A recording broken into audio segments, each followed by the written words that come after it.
I never expected to inherit anything from my grandmother. We weren't close, hadn't spoken in nearly a decade before her passing.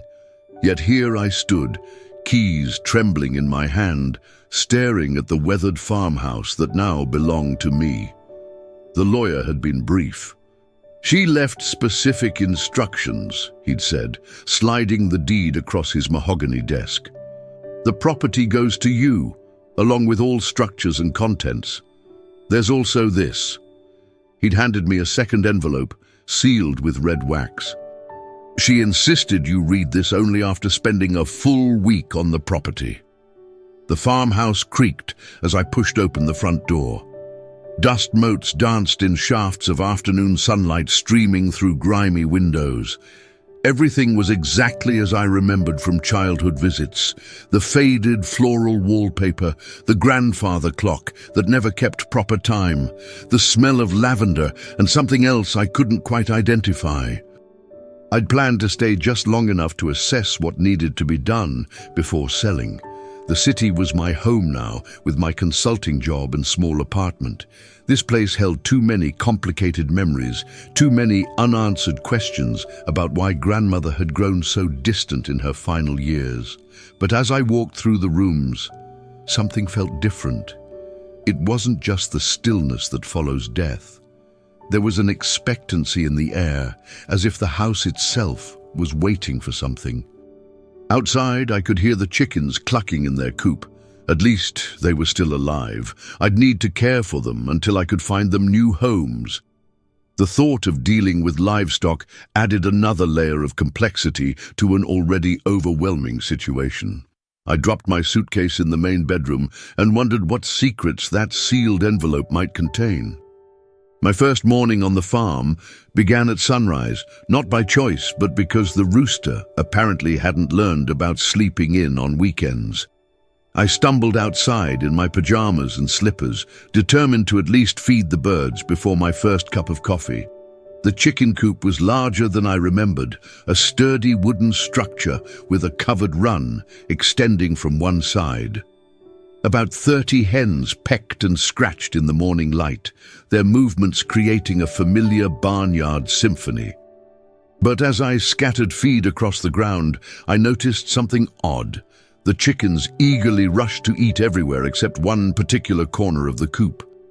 They'd approach within a few feet, then veer away as if hitting an invisible wall. I crouched down to examine the spot. The ground looked no different from anywhere else, just packed earth and scattered straw. Yet, when I tossed a handful of feed directly into that corner, the birds clucked anxiously and backed away even further. "Come on, girls," I called, trying to coax them closer, but they refused, their agitation only growing more pronounced. I'd grown up around chickens during my brief childhood visits here. They were simple creatures, driven by basic instincts for food and safety. This behavior was unlike anything I'd seen before. Later that day, while sorting through grandmother's papers, I found her detailed journals about the farm. She'd kept meticulous records of egg production, feed costs, and weather patterns.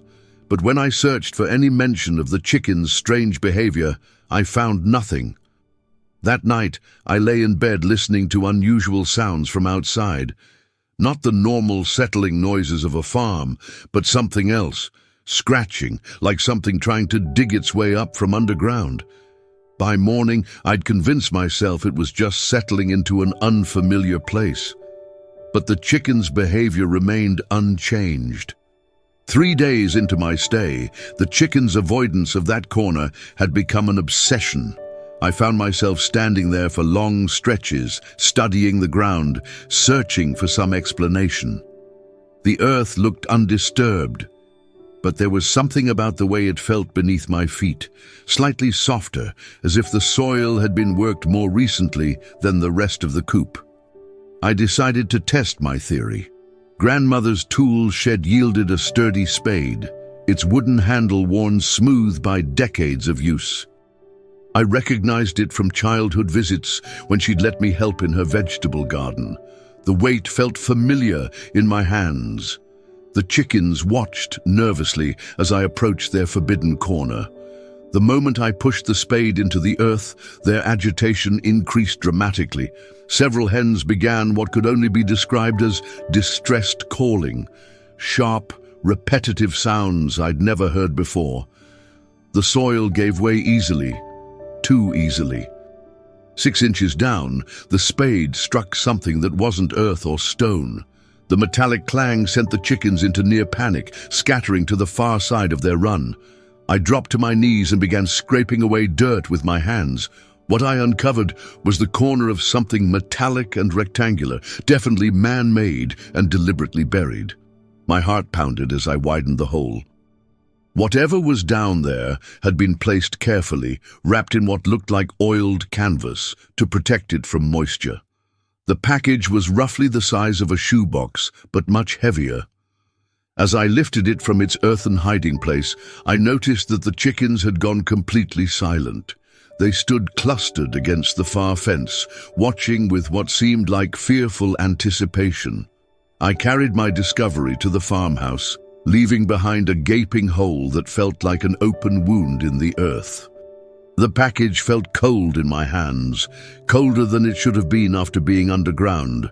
On Grandmother's kitchen table, under the harsh fluorescent light, the buried package revealed its secrets slowly. The oiled canvas unwrapped to expose a metal strongbox, roughly 8 by 12 inches, with a heavy brass lock that had somehow avoided corrosion despite its underground imprisonment. The metal was dark with age but solid. This wasn't some cheap container, but something built to last, to protect its contents from time and the elements. Along one edge, barely visible, were the faded letters E.M. etched into the metal. Elizabeth Morgan, Grandmother's maiden name. I turned the box over in my hands, hearing something shift inside, papers rustling and something heavier that clinked softly against the sides. The lock was old-fashioned but sturdy, requiring a key that was nowhere to be found. I spent the next hour searching through Grandmother's belongings for anything that might open it. Her jewelry box yielded several small keys, but none fit. Kitchen drawers, desk compartments, even the pockets of her old coats, nothing. Frustration mounting, I considered my options. I could break the lock, but something held me back. This box had been carefully hidden, deliberately preserved. Destroying it felt like vandalism. That's when I remembered the sealed envelope. The red wax cracked easily under my thumbnail. Inside was a single sheet of paper in Grandmother's careful handwriting. The chickens know. They've always known. When you find what they've been guarding, look for the key where I taught you to look for hidden treasures. My childhood memory stirred. During those summer visits, Grandmother had created elaborate treasure hunts for me. The final clue always led to the same place, the hollow base of the old oak tree behind the house. The afternoon sun was fading as I walked to the massive tree. Its trunk was easily 6 feet in diameter, with a natural cavity at ground level where bark had grown around and over some long-ago wound. My fingers found it immediately, a small brass key on a length of twine, exactly where Grandmother had always hidden my treasures. The key turned with surprising smoothness, as if the lock had been recently maintained. The lid opened with a soft click that seemed unnaturally loud in the quiet kitchen. Inside, the contents were arranged with the same meticulous care Grandmother had shown in everything else. A bundle of letters tied with a faded blue ribbon lay on top, beneath which I could see the edge of what appeared to be a photograph and several official-looking documents. I lifted out the letters first. The top envelope was addressed to Elizabeth Morgan in masculine handwriting, postmarked 1952. The return address made my breath catch. James Whitmore, Korean War Medical Unit 127. I'd never heard Grandmother mention anyone named James. In all my memories, she'd been alone, no mention of a husband, boyfriend, or any romantic relationship. Yet these letters, yellowed with age, spoke of deep affection and plans for a future together. My dearest Elizabeth, the first letter began. The war will be over soon, and then we can finally be married as we planned. I've been thinking about that little farm you inherited from your uncle. It sounds like the perfect place to start our life together." Letter after letter painted the picture of a love story I'd never known existed.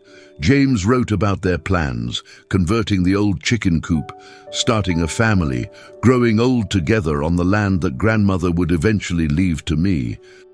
But the letters stopped abruptly in December 1952. The last one was different, shorter, written in what looked like a different hand.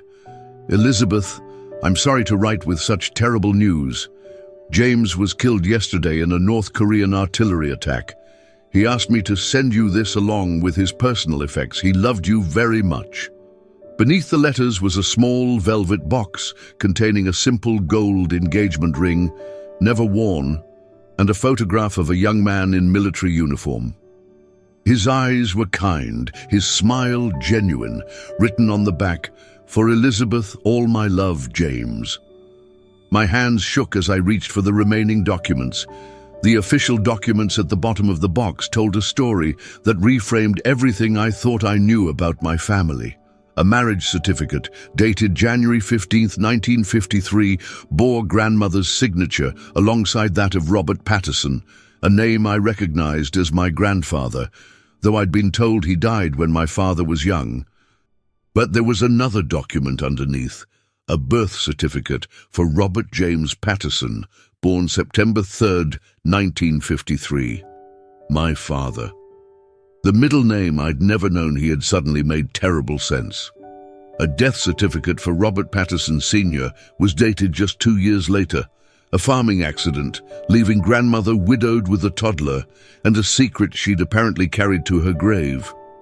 The final document was a letter in grandmother's own handwriting, but much younger script than I remembered. It was addressed to no one, dated 1954.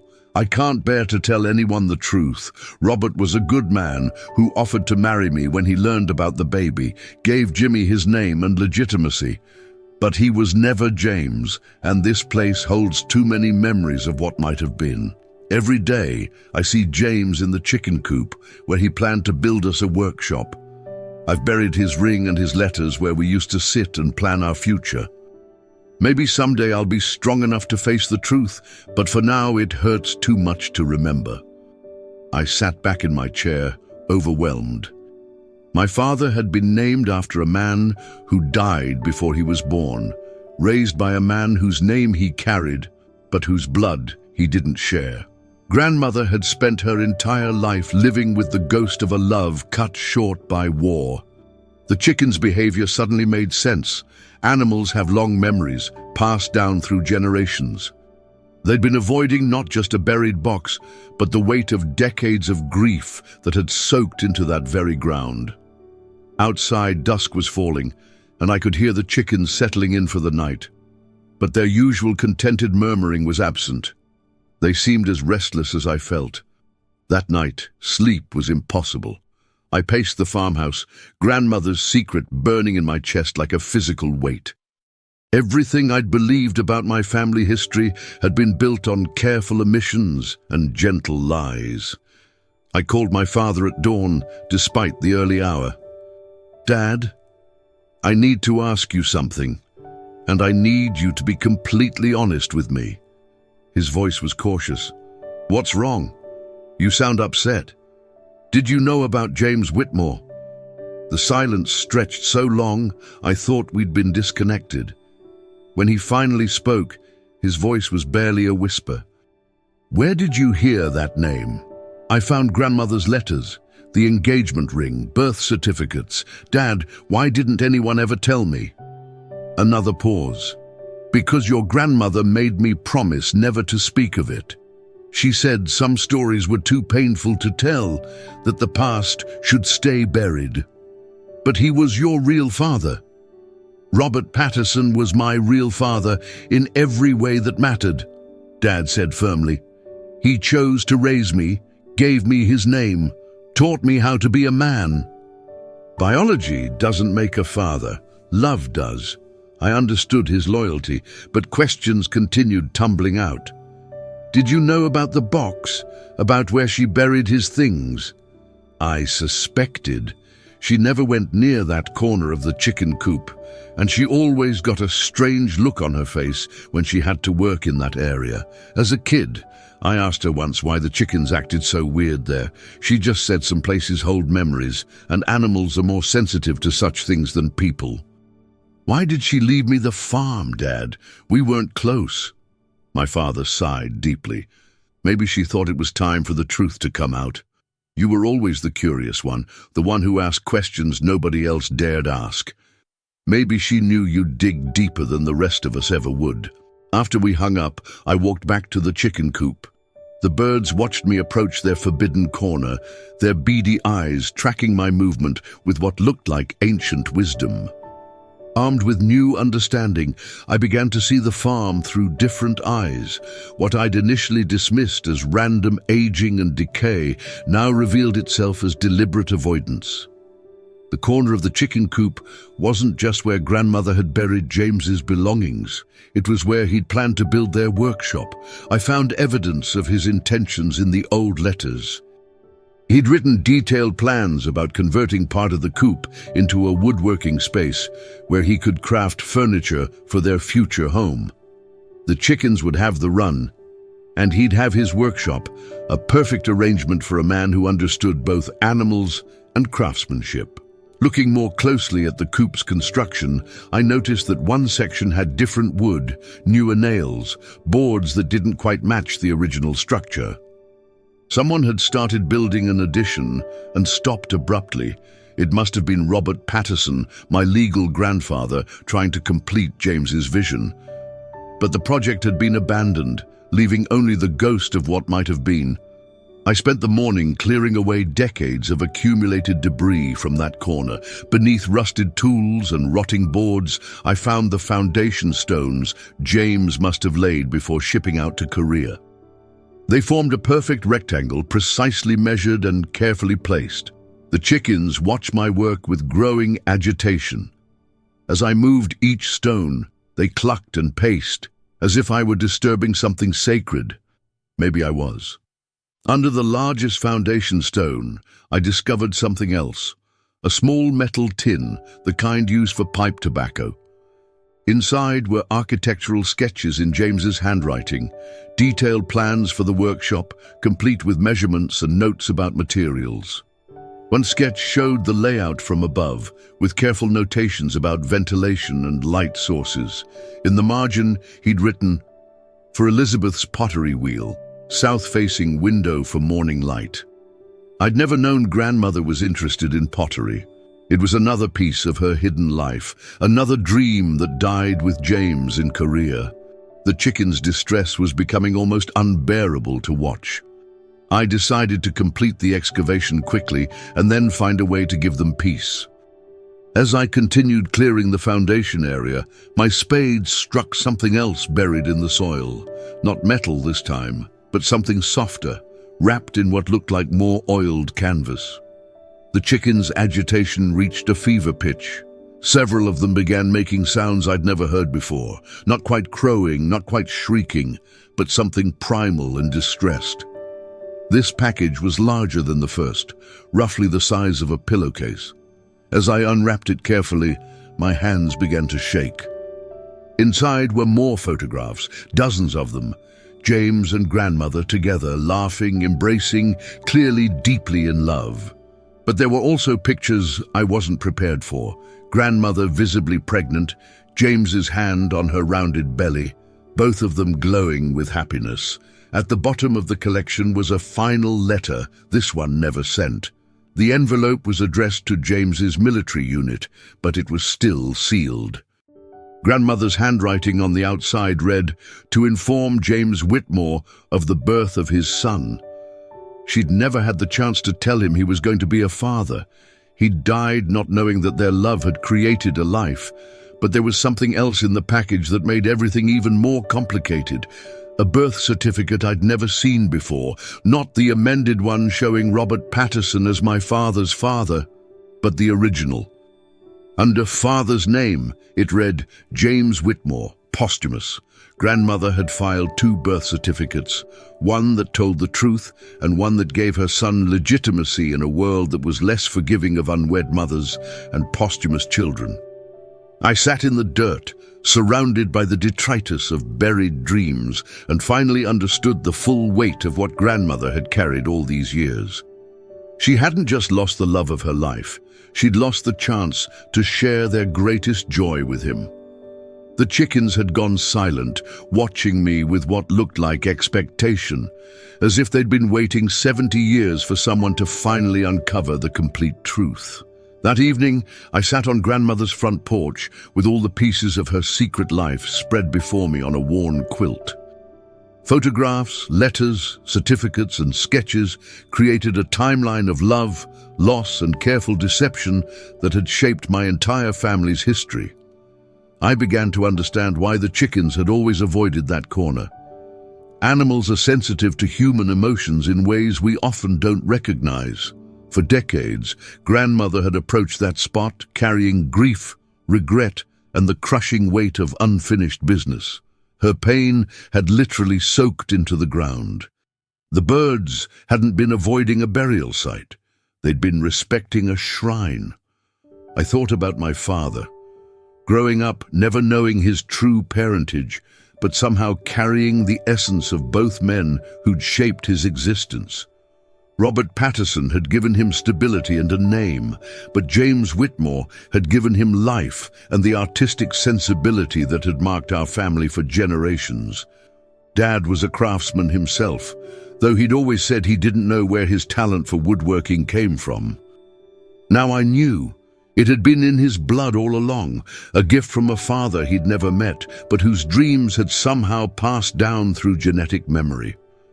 As darkness fell, I made a decision. The truth deserved better than to remain buried in a chicken coop. But it also deserved to be honored in a way that would finally give grandmother and James some peace. I gathered all the documents and photographs and took them inside. Tomorrow, I would begin the work of completing what had been left unfinished 70 years ago. The chickens would have their corner back, but it would no longer be a place of grief.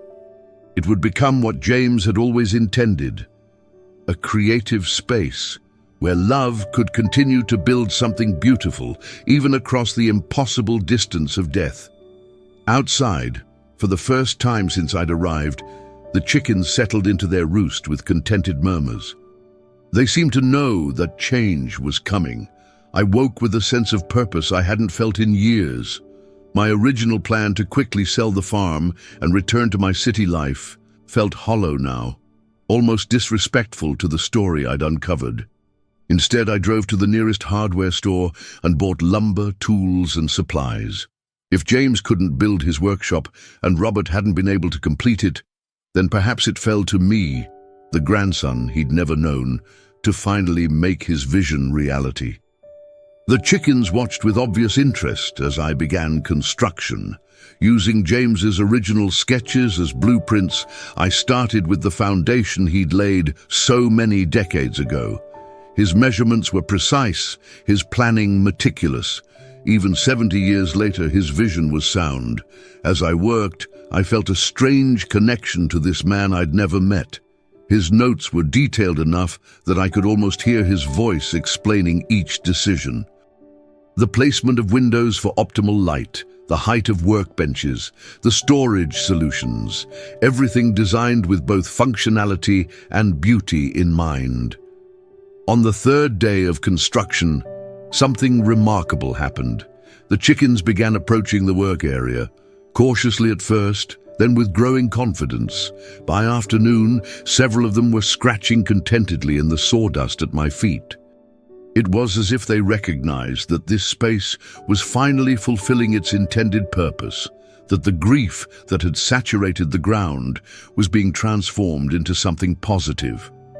I found myself talking to James as I worked, updating him on the family he'd never known, describing the son who'd grown up to be a good man despite never knowing his real father. Sometimes I imagined I could feel his presence, guiding my hands as I fitted joints and raised walls. The local lumberyard owner, an elderly man named Frank, stopped by on the fourth day to check my progress. "Building something permanent?" he asked, nodding approvingly at the craftsmanship. "Completing something that was started a long time ago," I replied. He studied the structure with knowing eyes. "This looks like Jim Whitmore's work. Haven't seen his style in decades." My heart stopped. "You knew James Whitmore?" Frank's weathered face broke into a sad smile. "Jim was my older brother's best friend. They enlisted together, went to Korea together. Only my brother came home." He walked around the partially completed workshop, running his hands along the foundation stones with obvious recognition. "Jim showed me these plans before he shipped out, said he was going to marry Elizabeth Morgan and build her the finest pottery studio in 3 counties. You know about the pottery? Jim talked about little else those last few months. Elizabeth was quite the artist, you know, made beautiful pieces, bowls, vases, sculptures. But after Jim died and she married Bob Patterson, she never touched clay again. Said the joy had gone out of it." Frank helped me work for the rest of the afternoon, sharing stories about James that brought him to life in ways the letters couldn't. He'd been known for his kindness, his skill with his hands, and his absolute devotion to my grandmother. "Elizabeth never got over losing him," Frank said, as we installed the south-facing window James had specified for the pottery wheel. "Oh, she made a good life with Bob. He was a decent man who loved that boy like his own, but there was always something missing in her eyes, you know? Like part of her was still waiting for Jim to come home." As the sun set, Frank helped me position the final beam. The workshop was complete, built exactly as James had envisioned it. "He would have been proud," Frank said quietly. "And Elizabeth, she would have been grateful to see it finished at last." That night, I brought grandmother's pottery supplies from the basement, where they'd sat untouched for decades. The wheel was old, but functional. The tools still sharp, the glazes still usable. I set everything up in the workshop's morning light corner, exactly as James had planned. The chickens roosted peacefully that night. Their ancient vigil finally ended. The corner that had held 70 years of grief now held the promise of creation, of art, of love made manifest in clay and wood. 6 months later, I was still on the farm. My city apartment sat empty, my consulting job filled by someone else. The life I'd thought I wanted felt like a costume I'd finally been able to take off. The workshop had become the heart of my days. I'd taught myself pottery using grandmother's old books, and slowly, clumsily, I was learning to create beauty from earth and water. The chickens had claimed the space as much as I had, wandering freely between the workbenches and nesting boxes, completely at peace in what had once been their forbidden territory. I'd also started woodworking, using James's tools that I'd found carefully preserved in grandmother's basement. My hands seemed to remember skills they'd never learned, as if some genetic memory was finally awakening. The farm was thriving in ways it hadn't for years. I'd expanded the chicken operation, started a small farmers market business, and begun taking pottery commissions from tourists who stopped by to buy eggs and stayed to admire my slowly improving craft. But the most important change was harder to quantify. The farmhouse felt lighter somehow, as if decades of held breath had finally been released. Neighbors who'd known grandmother spoke of how different the place felt now, more welcoming, more alive. Frank visited regularly, sharing more stories about James and helping me understand the man whose dreams I was fulfilling. Through him, I'd connected with James's surviving relatives, sharing photographs and letters that had been lost for 70 years. His nephew wept when I showed him the workshop plans, recognizing his uncle's careful handwriting. My father visited last month, walking slowly through the completed workshop with tears in his eyes. For the first time, he spoke freely about the questions he'd always carried about his parentage, the sense of incompleteness that had shadowed his life. "It feels like coming home to a place I've never been," he said, running his hands along a workbench built to James's exact specifications. The chickens, fat and happy, showed him around the space like proud proprietors. They'd not only reclaimed their corner, they'd made it sacred in a new way, a place where love transcends death and dreams can be fulfilled by hands that never knew their original dreamer. Thank you for listening to this story of love, loss, and the surprising ways that truth finds its way to the surface. Sometimes the things we bury don't stay buried. They grow into something beautiful, waiting for the right person to help them bloom. I'd love to know where in the world you're listening to this story. Please share in the comments below which corner of the earth you're calling from. And don't forget to subscribe to the channel for more tales of mystery, family secrets, and the surprising connections that bind us all together across time. Until next time, remember that every family has stories buried in unexpected places. Sometimes all it takes is the courage to dig a little deeper, to uncover the love that's been waiting there all along.